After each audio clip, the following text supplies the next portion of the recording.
Hello ফরেক্স tedder ভাই বন্ধুরা, নিয়ে আসলাম ফরেক্স এলবিডির আরও একটা নতুন ভিডিও। তো আজকের ভিডিওতে আমি আপনাদেরকে দেখাবো কয়েকটা পেয়ারের মার্কেট অ্যানালাইসিস করে। তো এই ভিডিওটা দেখে আসলে আপনার কি লাভ হবে? এই ভিডিওটা দেখার মাধ্যমে আপনি ফরেক্স মার্কেটের চার্ট অ্যানালাইসিস করতে পারবেন এবং আপনি যেই ট্রেডিং সিস্টেমেই ট্রেড করেন না কেন, সেই ট্রেডিং সিস্টেমে যদি সপ্তাহের একদিন রবিবার কিংবা সোমবার সকালে যদি আপনি ফ্রেশ মাইন্ডে এরকম একটা খালি চার্টে মার্কেট অ্যানালাইসিস করে রাখেন, তারপরে আপনি যখন আপনার ট্রেডিং সিস্টেমের সেট আপে ট্রেড করবেন, তখন দেখবেন যে আপনার কনফিডেন্স লেভেল আগের চাইতে অনেক বেড়ে গেছে এবং আপনার প্রফিটের পরিমাণও বাড়ছে। এই টিপসটা আমি আসলে নিজেই ফলো করে থাকি।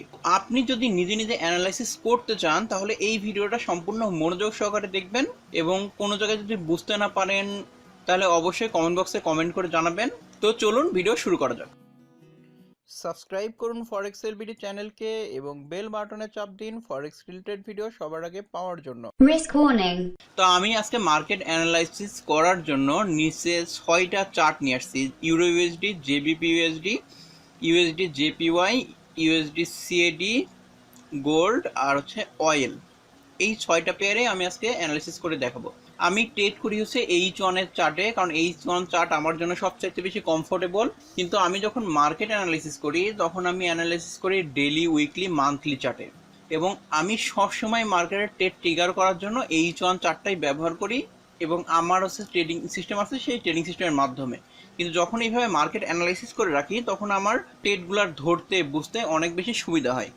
তা আমি এখন ইউরো ইউএসডির আমি সরাসরি ডেইলি চার্টে চলে যাচ্ছি। ডেইলি চার্টে আসার পরে এখানে দেখবেন যে একটা ডাবল টপ ক্রিয়েট করছে। আমি এখন উইকলি চার্টে যাব। উইকলি চার্টে যাওয়ার পরে যদি চার্টটা একটু জুম আউট করা যায়, তো জুম আউট করলে এখানে যদি আমি একটা ট্রেন্ড লাইন ড্র করি তাহলে এখানে দেখেন মার্কেট কিন্তু ডাউন ট্রেন্ডে আছে। আপনারা এখানে চার্ট দেখলে আসলে বুঝতে পারছেন, একটা ট্রেন্ড লাইন রাখলে আরও বেশি বোঝা যাচ্ছে মার্কেট একটা ডাউন ট্রেন্ডে আছে। এটা একটা সাপোর্ট লেভেল যাওয়ার পরে এইখান থেকে মার্কেট বাড়ি খেয়ে আবার ব্যাক আসার অনেক বেশি সম্ভাবনা আছে। যদি আমরা মান্থলি চার্টে যাই, মান্থলি চার্টেও কিন্তু আমরা ক্লিয়ার দেখতে পাচ্ছি যে এখানে একটা সাপোর্ট লেভেল আছে। এটা তো এখন সে টাচ করতেছে, টাচ করার পর সে এই লেভেলটা থেকেও ব্যাক চলে আসতে পারে, আবার এইখানে যে লেভেল আছে এই লেভেলটা থেকেও সে ব্যাক চলে আসতে পারে। তার মানে কি, এখানে যে সাপোর্ট 10 লাইনে আসে বাড়ি যদি না খেয়ে মার্কেট নিচে না নামে, তখন কি হচ্ছে মার্কেট উপরে উঠে এই লেভেলটাতে চলে আসার সম্ভাবনা অনেক বেশি, 1.23। তাহলে আপনার যদি এই অ্যানালাইসিসটা করা থাকে যে মার্কেট এই দিকে যাচ্ছে, এরকম করছে, কাম করছে, তখন আপনার ট্রেড ধরতে অনেক বেশি সুবিধা হবে। আপনার কাছে মার্কেটের লেভেলগুলো অনেক বেশি ক্লিয়ার হয়ে গেল। এখন ইউরো ইউএসডিতে আপনার কি ট্রেড করা লাগবে এটা সম্পর্কে এখন আপনার কোনো বুঝতে অসুবিধা আছে? এখন আপনার যেই সিস্টেমে আপনি ট্রেড করতেছেন, ধরুন যে কোনো আপনার ট্রেডিং সিস্টেমে ট্রেড করতেছেন, তখন আপনার জন্য বাই ট্রেডগুলো করা এখন নিরাপদ না। এবং এই যে এখন যে পজিশন আছে সাপোর্ট লেভেলে, এই সব পজিশন কিন্তু অনেক ক্রিটিক্যাল লেভেল। এই সব লেভেলে এসে মার্কেট সাইড হতে চলে যায়, ধামধুম করে মার্কেট অনেক বেশি মুভ করে ফেলে, অনেক সময় মুভই করে না, এরকম সমস্যা দেখা দেয়। তো আমরা এখন ইউরো ইউএসডির মান্থলি চার্টে দেখে মার্কেটের কন্ডিশন বুঝতে পারলাম এবং মার্কেট এখানে কেন আপ ট্রেন্ডে মুভ করছে এটা আমরা দেখতে পেলাম। যদি এখানে ধরি, সে এই লেভেলটার কাছাকাছি এসে, রেজিস্ট্যান্স লেভেল কাছাকাছি এসে আবার সে এই লেভেলটা ব্যাক করছে। তো এটা গেল ইউরো ইউএসডি চার্ট। এখন জেবিপিএসডিতে যদি আসি, জেবিপিএসডিতে আসার পরে যদি আমরা ডেইলি চার্টে চলে যাই, তো জেবিপিএসডির আমরা উইকলি চার্টে চলে আসলাম। উইকলি চার্টে আসার পরেও আপনারা দেখছেন যে ইউরো ইউএসডির মতো সেম কেস। এখানে একটা রেজিস্ট্যান্স লেভেল ছিল, সেই লেভেলটাকে সে টেস্ট করছে, টেস্ট করে সে আবার উপরের দিকে উঠছে। তাহলে জেপিএসডির সেম কন্ডিশন, মার্কেট ডাউন ট্রেন্ডে আছে। মার্কেট কোথায় যেতে পারে? মার্কেট এই লেভেলটাতে আসার পরে আবার নিচের দিকে আসার সম্ভাবনা আছে। তবে এই লেভেলটা যদি ভেঙে ফেলে তাহলে মার্কেটের নেক্সট কোন পর্যন্ত যাইতে পারে? তাহলে এই লেভেল পর্যন্ত যাইতে পারে। এবং আপনারা খেয়াল করে দেখবেন যে এখানে কিন্তু একবার এখান থেকে মার্কেট নামছে, এই লেভেলটাকে রিটেস্ট করছে, রিটেস্ট করার পরে আবার এখানে আসছে, এখানে আসার পরে আবার মার্কেট এটা ভেঙে উপরের দিকে যাওয়ার চেষ্টা করছে, করার পরে এই যায় 3300 লেভেলটাকে আবার সে নিচে নেমে 1.20 মানে 2000 লেভেলে সে চলে আসছে। এই লেভেলটার মধ্যে কিন্তু বারবার একটা সাইডওয়ে মুভমেন্টের মধ্যে এটা আছে। তো সাইডওয়ে মার্কেটে যারা ট্রেড করে তাদের জন্য আসলে অনেক বেশি সুবিধাকর, কারণ এইখানে তারা সেল মারছে, এইখানে প্রফিট নিয়ে নিছে, এখানে থেকে আবার বাই মারছে, এখানে আবার প্রফিট নিয়ে নিছে, এখান থেকে সেল মারছে, এখানে প্রফিট নিয়ে নিছে। কিন্তু এই যে মার্কেট সাইডওয়েতে চলতেছে, এটা তো আপনার বোঝা লাগবে। এই জিনিসটা আপনি এখন উইকলি চার্টে ক্লিয়ার দেখতে পাচ্ছেন। তো এটা গেল হচ্ছে জেবিপিইউএসডি এর আপডেট। জেপিইউএসডি এখন হচ্ছে আপ ট্রেন্ডে আছে, জেপিইউএসডি এখন হচ্ছে মার্কেট ডাউন ট্রেন্ডে আছে, কিন্তু কারেকশনে আছে, মানে শর্ট আপ ট্রেন্ডের মধ্যে 3300 মধ্যে সে যাইতেই পারে, এটা আমরা আশা করতেই পারি।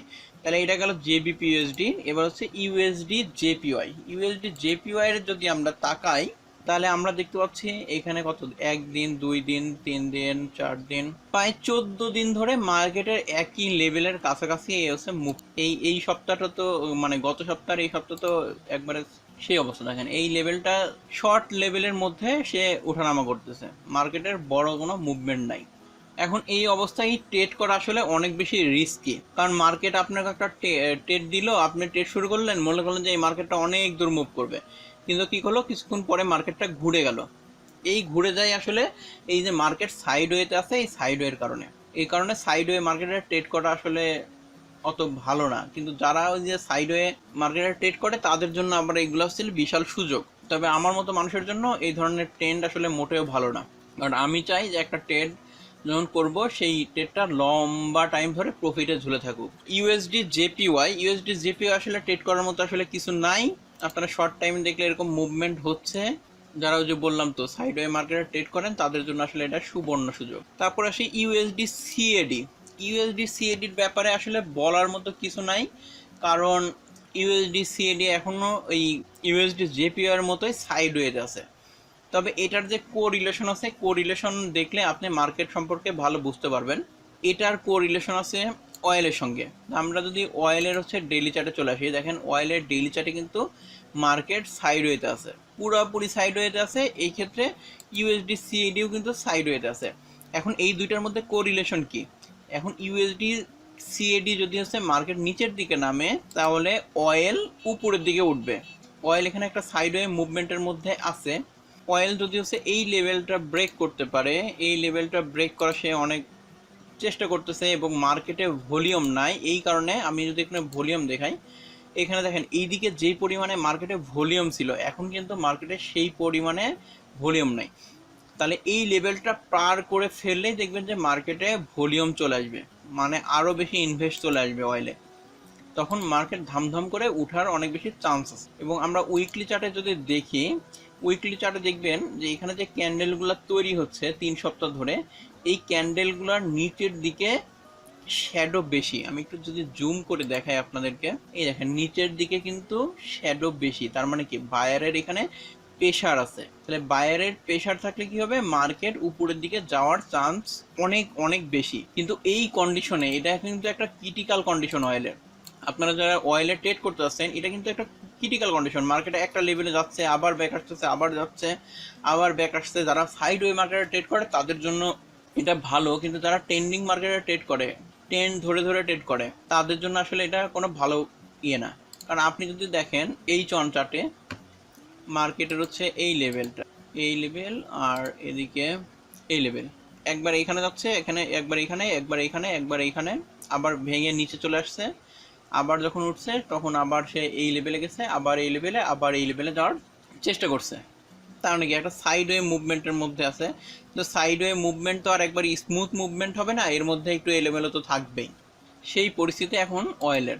তো অয়েল যদি আপ হয়, আমি তো আপনাদের দেখাইলামই, তাহলে ইউএসডি সিএডি ডাউন হবে। এবং এখানেও দেখেন, এখানে একটা সাইডওয়ে মুভমেন্ট দেখা যাচ্ছে, এবং অয়েলের এখানেও একটা সাইডওয়ে মুভমেন্ট দেখা যাচ্ছে। এটা গেল হচ্ছে অয়েলের হচ্ছে মার্কেট অ্যানালাইসিস।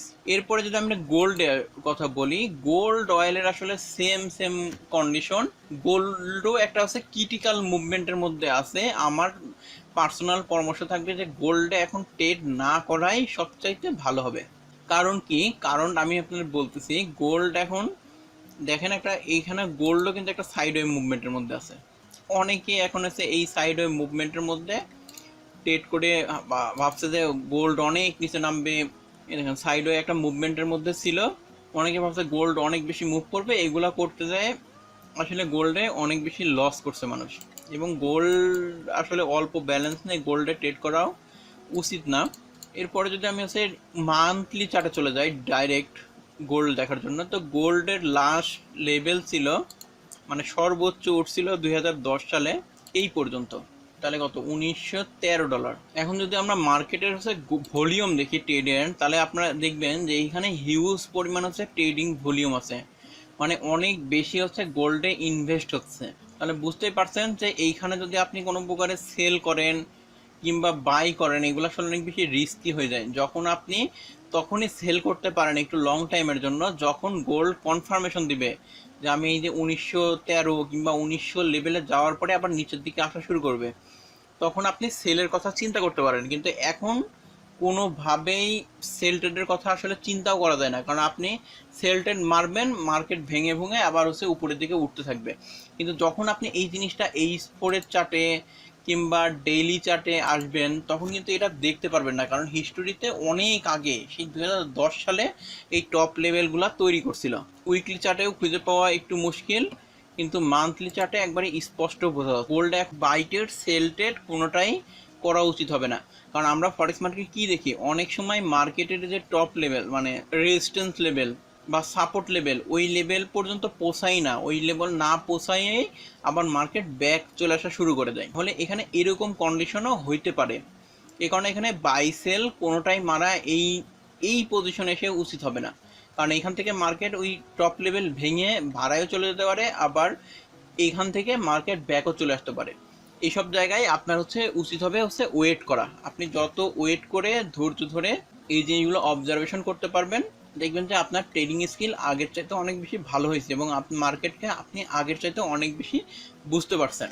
তাহলে এটা ছিল আসলে গোল্ডের কন্ডিশন। তো আমরা যতগুলো পেয়ার ছিল, আমি নিয়েছিলাম 6টা পেয়ার, এই 6টা পেয়ারই আমি আপনাদেরকে দেখাই দিলাম। এভাবে আপনারা যেই পেয়ারে ট্রেড করেন সেই পেয়ারগুলা অ্যানালাইসিস করে বের করে দেখে নেবেন যে সেই পেয়ারগুলা কোন দিকে মুভ করতেছে, কিভাবে মুভ করতেছে, কোন দিকে যাইতে পারে। এগুলা সপ্তাহের হচ্ছে রবিবার সোমবার সকালে হইলে হবে, আপনি দেখে নিলেন। দেখে নেওয়ার পরে আপনি যখন আপনার ট্রেডিং সিস্টেম যেটা আছে সেই ট্রেডিং সিস্টেমের সেট আপ খুঁজবেন, তখন দেখবেন যে আপনার ট্রেড করতে আগের চাইতে অনেক বেশি কনফিডেন্স আসছে এবং আপনি আগের চাইতে বেশি প্রফিটও করতে পারতেছেন।